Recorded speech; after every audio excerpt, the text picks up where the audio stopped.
Hey folks, Kevin here. Well, it's June 25th, 2023, and I thought I'd give you another garden update. I don't know if it's been a full week yet or not. And we haven't gotten a lot done in the gardens as much as I would like to get done, but we've been weeding along the way, and so let's show you where we're at so far. So the honeyberries, Thea did come around and really pull out a lot of the bindweed around them. There's some more popping up. It's like forever. As long as there's any root mass still in the soil, it's really something. But the honeyberry plants have been doing very, very well. Still got to prune them, as you can see, and we need to get the weed mats down in here. See a couple of the honeyberries. You can see there. And the blueberries, of course, have been doing great. Lots and lots of berries on the blueberry plants. Some of them are really getting weighted down, where they're starting to get to the point where they're touching the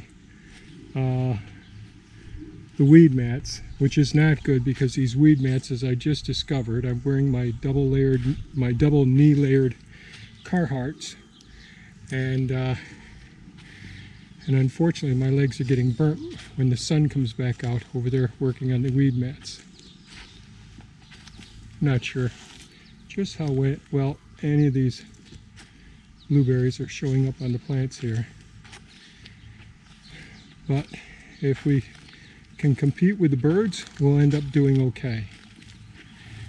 And the honeyberries are still doing great over here.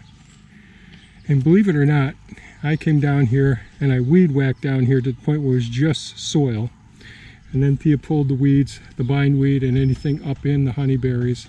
And I cleaned off the weed mats here because they had lots of sand on them from the winter months. And a lot of the material that I'd blown up there with a snowblower. So we have more work to do over in this area. Hopefully we'll get to that soon.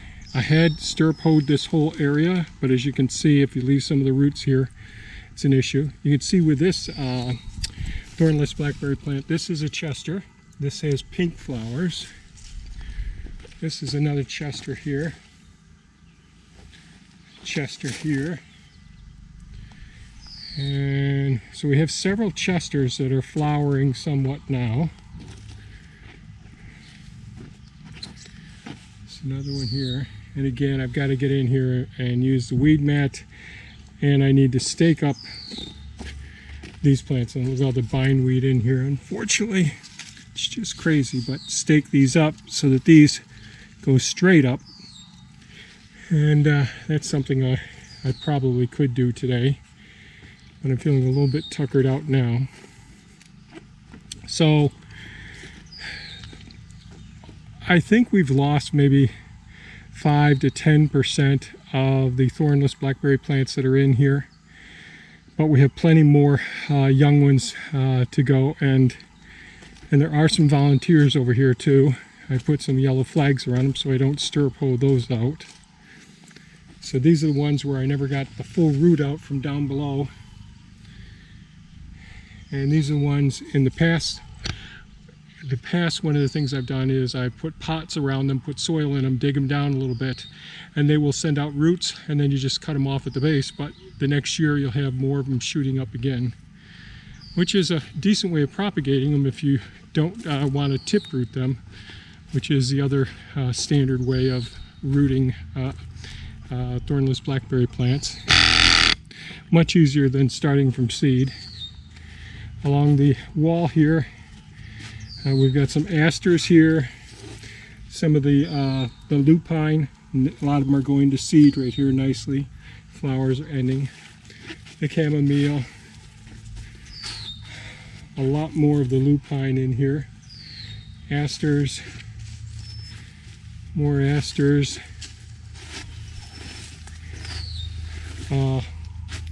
Calendula. Chamomile. Some foxglove. And I'll have to save some of the seed from these foxglove. Our hosta and more chamomile. So that's it with the western garden plot. We did make some progress over in the central garden plot. Now previously I think I had shown we'd flail mowed. I don't know what this camera does. We had flail mowed the cover crop down, so we just terminated that 2 weeks ago at the most, I think. And we had the weed mats down in the center of the paths, and Thea had a few plants too that she had started, even though we really hadn't planned on starting too many plants. And I trimmed all the comfrey down as well. And as you could see, the comfrey's all coming back again. So the rest of it out in the field is falling over. It's probably 3.5 feet tall now. And you may be able to see some seed down in here. And that is the white clover. So I want to put some white clover around with the comfrey there. Thea had several acorn squash. And so there's a few of those stuck in here. And she had started I think 5 tomato plants. So we have like 5 tomato plants started in here. Got those transplanted in now. Since there's so few, we're not hooking them end to end. This will be easier to harvest when walking around the whole outside. So this one's looking a little weak right now. The sun's been beating. It's been very hot and muggy. And here's another acorn squash here. These should have been staked up because there were several more acorn squash, but they get fried on this when you just transplant the plants. If you don't get them staked up, and if you could see, I stake them up on these 1/4 inch, well, they're used for electric fencing posts.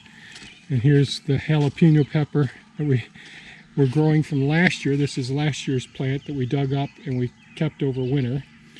And it was doing great until it got in the ground here, but it's just been so hot. Now there is drip tape underneath here that keeps it well hydrated. And over here, more of the seed from the white clover. Hopefully this is all white clover seed that I spread out here. There's a couple other places I did spread it out. But I was just over here working on getting the weed mats. I was just working on this one here, but it was actually, the sun was out a few minutes ago, and it's, I think, 83 degrees right now, somewhere around 83, and it is 100% humidity. It is just so muggy. It's something else. And I'll walk along the outside of the eastern garden plot here and see some of the white clover starting to go to seed. And that is fantastic. I want the main part inside there to start to go to seed too. You can see some of it is.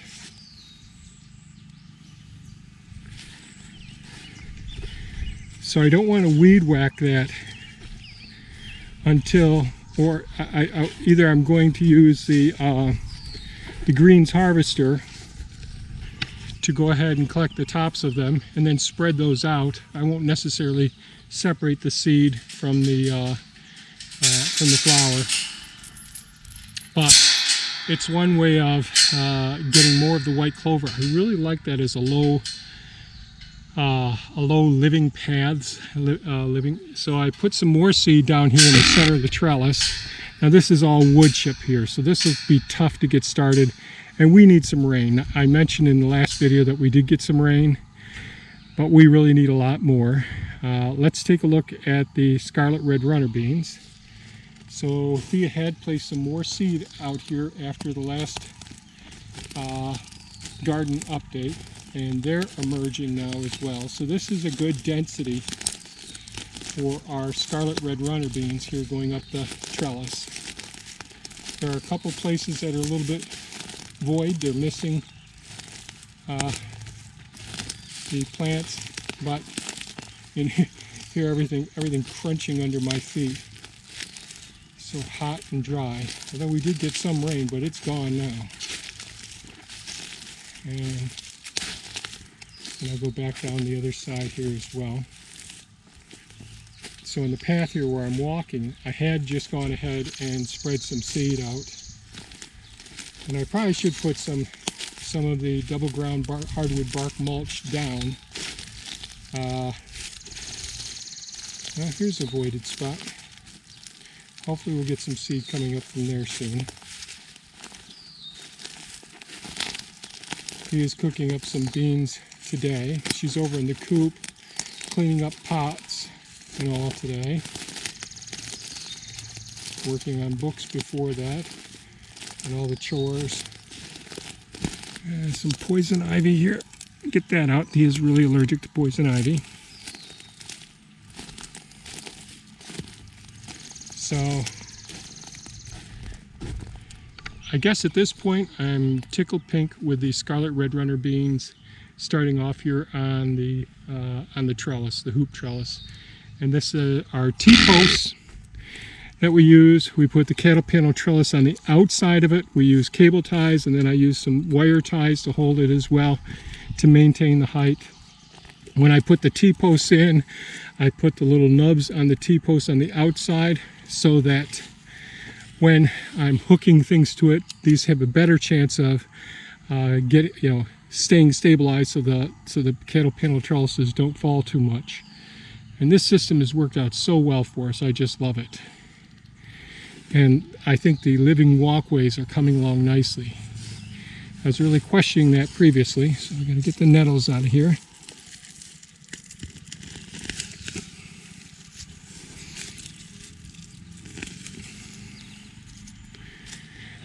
The garlic. So we did harvest the garlic scapes. I think I mentioned that in the last video. And they were absolutely delicious. And we got a second leaf that's starting to turn brown now down here. So we'll get all the way up to here before I harvest the garlic.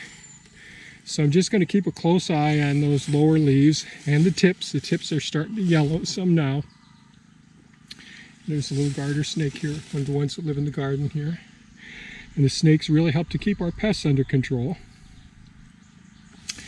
And not much has changed with our raspberry plants. I got some weeds starting up in here. They're starting to pop through or work their way down through the mulch. So I'll have to take care of that. And I may come in here and weed whack soon, but and that one's a little bit too thorny for me to pull that nettle out right now. But like I said, I just got done putting some more of the white clover seed. That's this white clover here. The shallots are looking good, making steady progress. Starting to send up some shoots now, just like garlic send up their scapes. So they've got a couple weeks, at least probably 3 weeks before they're ready to harvest. The russet potatoes, I just got done this morning hilling these. Pretty happy with them. They look great so far. So that's the russet potatoes, Dutch red shallots, red raspberries, garlic, Scarlet Red Runner beans. It's gotten so dry out here, it's been challenging. So the sweet potatoes, I think they're going to do okay. They're actually looking pretty good for this stage this early in the season. You can see now I've got to come over here and do a little bit of weeding in here. These right here are the honey locusts. I'll leave those grow. I love those trees. So not too bad here. And we'll go down along this one handicapped garden bed here. We only have a couple of the thornless blackberry plants that actually are surviving, but the honeyberry plants continue to show steady progress. So we don't want to touch those until fall, when everything starts going dormant, or early next spring before they actually start to bud out. And Thea transplanted some of our seedlings out here. They're having a bit of a hard time. And I wonder if these are the foxglove here.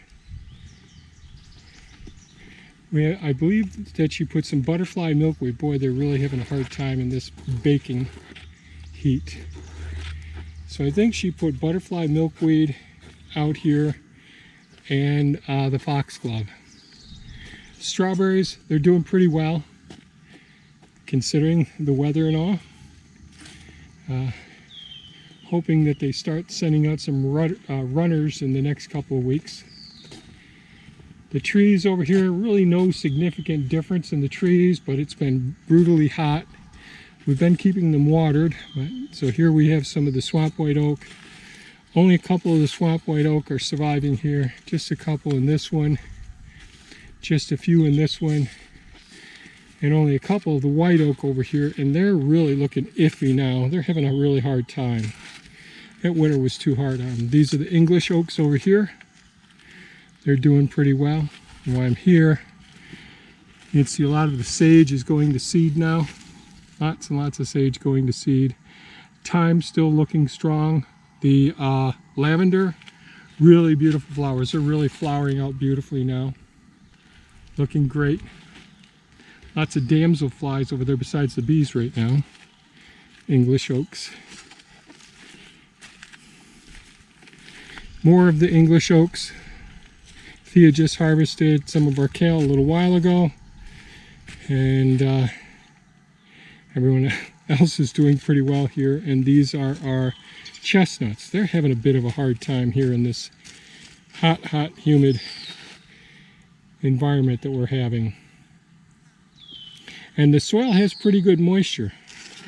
So not sure why the trees are having such a hard time, but they did have a really rough go of it over the winter. I've learned one thing: don't have them in buckets out in the greenhouse during the winter months. The insulation wasn't enough to protect their roots, and they took a big hit. So that's it with the garden update. No sense in going up. Not much has changed up front with the maple trees and all. I'll try to cover that again next week, but this video is getting a bit long and the sun's out and I'm roasting again. So if you have any comments or questions, please leave them below. And by all means, folks, stay safe, take good care of yourselves, and stay cool. Bye-bye now.